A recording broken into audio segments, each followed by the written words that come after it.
In the decision and control theme, we're really focused on getting machines and systems to make really smart decisions, right? So that when we say smart decisions, we mean decisions autonomously or partially autonomously. And we want to make those decisions really robust and stable, so we can rely on those machines to do the job they've been asked to do. And we think about robots in the air, land and sea.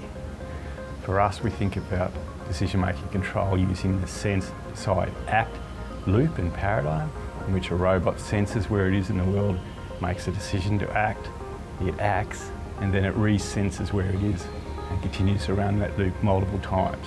This allows a robot, for example, to move through a precision trajectory through space.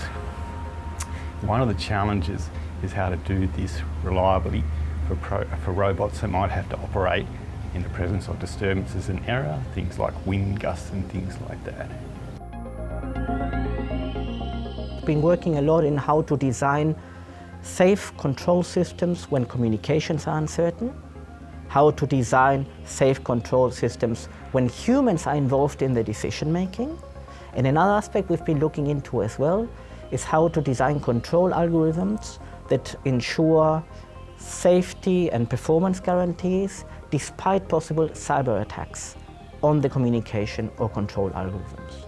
So if we can coordinate vehicles together, we can improve traffic efficiency, so moving vehicles through a city, say, reduce traffic jams, also reduce environmental emissions and also energy usage. If you have multiple cars traveling together and one starts braking, the other has to brake a little bit more so it doesn't hit the car in front. And we see that happening in traffic all the time. You have those ghost traffic jams because of that. If you are the last one in the convoy, for example, you're experiencing large accelerations and then large brakings and that oscillation. So I'm mostly concerned of reducing that. Is bigger. Now with our proposed controller, the controller behaves differently and it reduces this overshoot. So now it's independent on the number of vehicles you add on that convoy, that you never have this amplification. We're working with a team in Germany. This is research funded by the German Research Foundation, who are looking at how to estimate a communication channel's properties online, so obtain that information.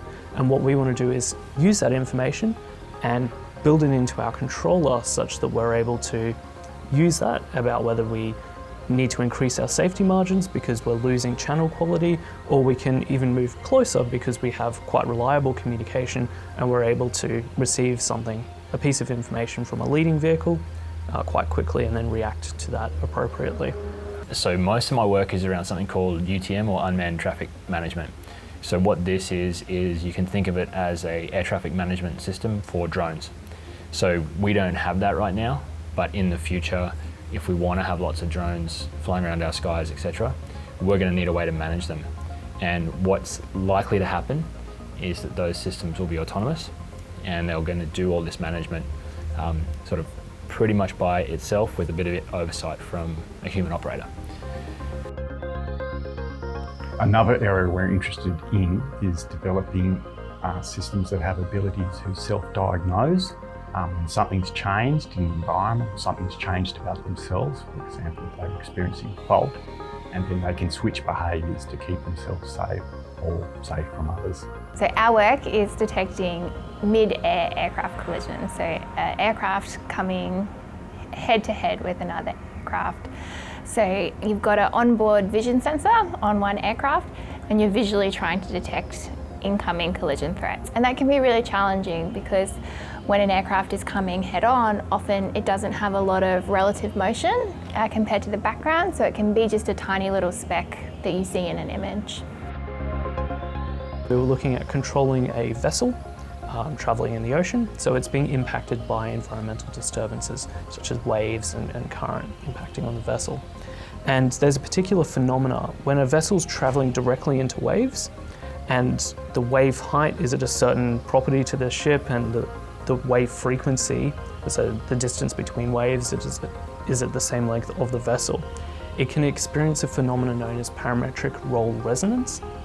And this is where the roll motion builds from basically nothing so the vessel's effectively flat, to it's rolling so far that it might be a danger of capsizing, or in a case of a cargo vessel, actually losing containers overboard. So we developed a detection system that looks at the frequency properties of the pitch motion and the heave motion. So the pitch motion is the forward rolling, and the heave is the vertical motion of the vessel. And looking at the statistical properties of that motion, we're able to detect the onset of parametric roll resonance in a large vessel from some sample data that we have. And then ideally, this could be communicated to a ship operator to maneuver the vessel out of that environment. We've had a rich history in working on building robotic systems to enable infrastructure inspection. For example, how you might automate or semi-automate general aviation aircraft to fly over the power distribution network in the state of Queensland and facilitate the detection of vegetation encroachment. One of the challenges in developing a system like that is you're working with a very large system, a Cessna aircraft if you like, and how you build reliable control systems to fly. One other area that we're working on is, instead of just using one single UAV, is on using multiple UAVs. And because they enable more capability and faster response, being able to deploy multiple UAVs for search and rescue, for example, indoor or outdoors, it allows a faster response in those cases. Having multiple drones performing a search and rescue task and having all the drones sharing information among each other, and then coordinating the fly pattern and the search so we maximize the area that we cover for an application such as search and rescue. With these tiny little drones, we will deploy them simultaneously, and they will do like a circular pattern. They are flying at different altitudes, so could be fun because at some point they could intercept each other, and they try to keep a distance to the floor. So when one go over the other one, it will try to like a jump to keep the distance, or the one in the middle will stay in there. Our system is to navigate in complex environments where feedback from sensors such as GPS are limited or with absence of GPS signal. So we have incorporated a UAS solution so that the UAV is able to navigate autonomously with an onboard computer. It takes observations from the environment, and the UAV has incorporated artificial intelligence to take a sequence of actions for and accomplish the task. In this case, the task is to find lost people. I do have a hope that we might be able to build more resilient systems, more resilient control systems, and by that I mean systems that have an ability to detect that something significantly has changed and they should change their behaviour, be that stop moving or be that go to a safe mode of operation.